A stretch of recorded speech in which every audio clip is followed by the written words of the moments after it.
great players, they have a great organization, and you tell them one thing.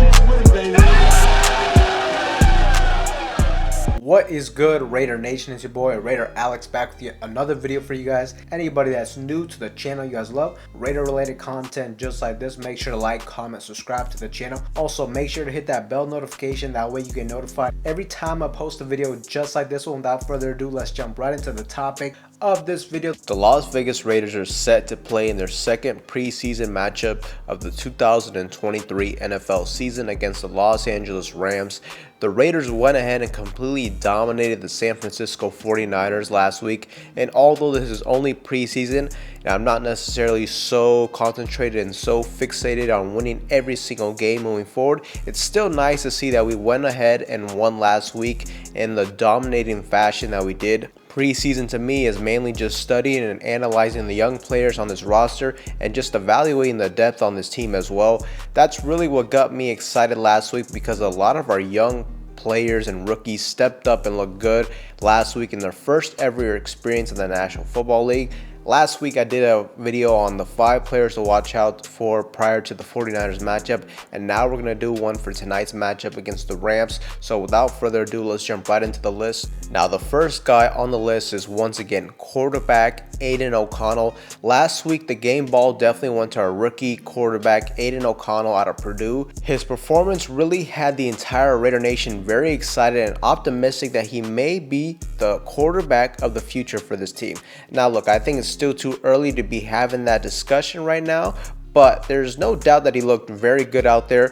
Aiden O'Connell shined and was deadly accurate throwing the football, completing 15 and 18 passes, throwing for 141 passing yards, throwing for 1 touchdown pass, and finishing the game with 0 turnovers. It's also worth noting too that 2 of the 3 incompletions that Aiden O'Connell had were drop passes from his fellow rookie teammate Trey Tucker. You know, this statistic just shows how accurate O'Connell was throwing the football. What I really liked from Aiden was also his fundamentals as a quarterback when it comes to throwing the football, when it comes primarily to his throwing motion and the technique that just looks so smooth out there, and his impeccable footwork. You know, these 2 things, a lot of young rookie quarterbacks don't have it, and you know, they're gonna have to develop it and work on it. But luckily for us, Aiden O'Connell seems to have that stuff down already. I also liked how he was just very effective as a runner, you know, running that quarterback sneak. And overall, I just really love the poise and the moxie he had out there as the leader of this offense. This game will be important for O'Connell as well, because he will need to back up his terrific performance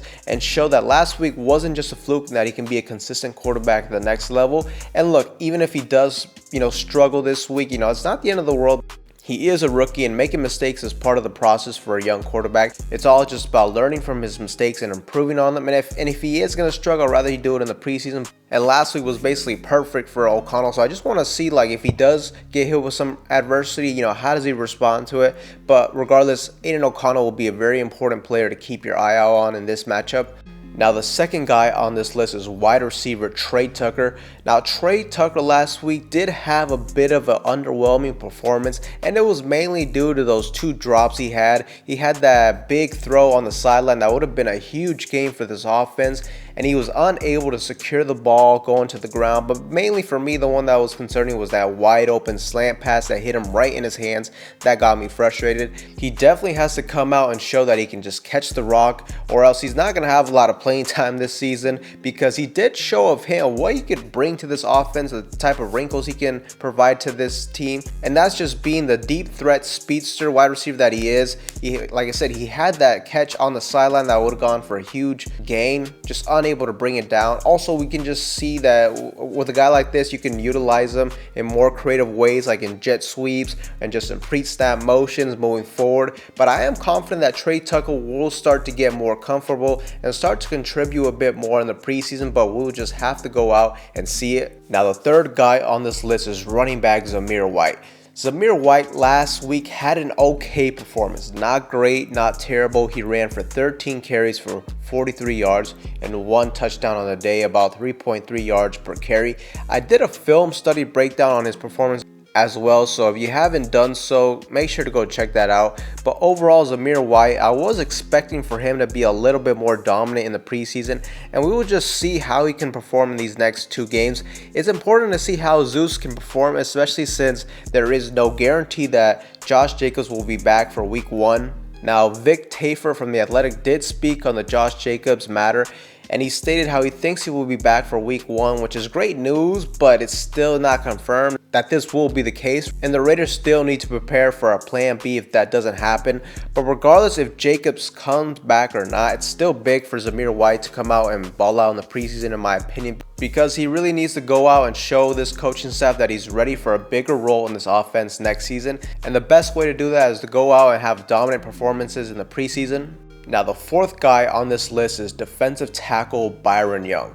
Last week, Byron Young was on this list as well. This week, he's on it again. Last week, Byron Young, though, the guy we drafted out of Alabama, he had himself a quiet performance personally. I mean, the Raiders' defensive line overall dominated the 49ers, but it was mainly, players that jumped out the screen were Jordan Willis, Adam Butler, Malcolm Koonce, Neil Farrell Jr., Nesta Jade Silvera. They all had good performances, but we didn't really hear much, or I didn't really see much from Byron Young. Now, look, Byron Young is a rookie. He is still coming off of an injury as well, as he was just released off the physically unable to perform list. I think it was about 2-3 weeks ago. So I will give him a pass on that for last week, but I would like to see him start to pick it up this week against the Rams, and then next week against the Cowboys. At least see some flashes of him out there in these next 2 weeks and making some plays, and ideally getting some real pressure on the opposing quarterback.